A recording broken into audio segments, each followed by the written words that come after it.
Enjoy করে এদেশে জীবন যাপন করবে। আমরা প্রতিটা নাগরিকের বাক স্বাধীনতা চাই, রাজনৈতিক স্বাধীনতা চাই, নাগরিক অধিকার চাই।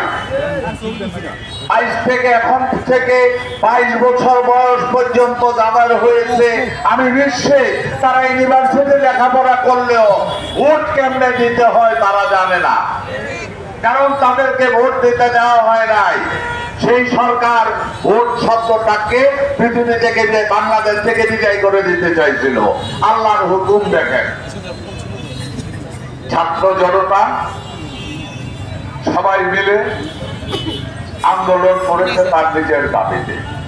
আসেন আমরা আইনকে নিজের হাতে তুলে নেব না, কোন অবস্থাতেই অন্য যেন আইনকে নিজের হাতে তুলে দিতে না পারে, এ ব্যাপারে ওই লোককে সচেতন করব। যদি কেউ আইন নিজের হাতে তুলে নেয়, তাহলে আমরা আইনকে নিজের হাতে তুলে না নিয়ে প্রশাসনকে জানাবো এই লোক আইনকে নিজের হাতে তুলে নিয়েছে, এই লোক চাঁদাবাজ, এই লোক হাইজাকার, এই লোক দুর্নীতিবাজ। আমরা জনগণকে জানাবো। সরকার যদি সঠিকভাবে চলে, অবশ্যই সরকারের ওই লোকের শাসন করার আইনগত বৈধ ক্ষমতা থাকবে। প্রিয় ভাইয়েরা আমার, আর যারা লুটপাট করছেন অতীতে, এখনো স্বপ্ন দেখেন অথবা কাউকে কাউকে মনে রেখেন।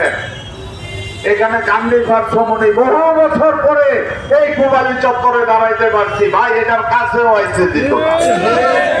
সবচেয়ে বড় কথা যেটা, লাঠি ছোড়া না, ডাইরেক্ট ফায়ার করে দিত। আরে কি যখন ধরে ভাই, এটি মানুষটা জানোয়ার।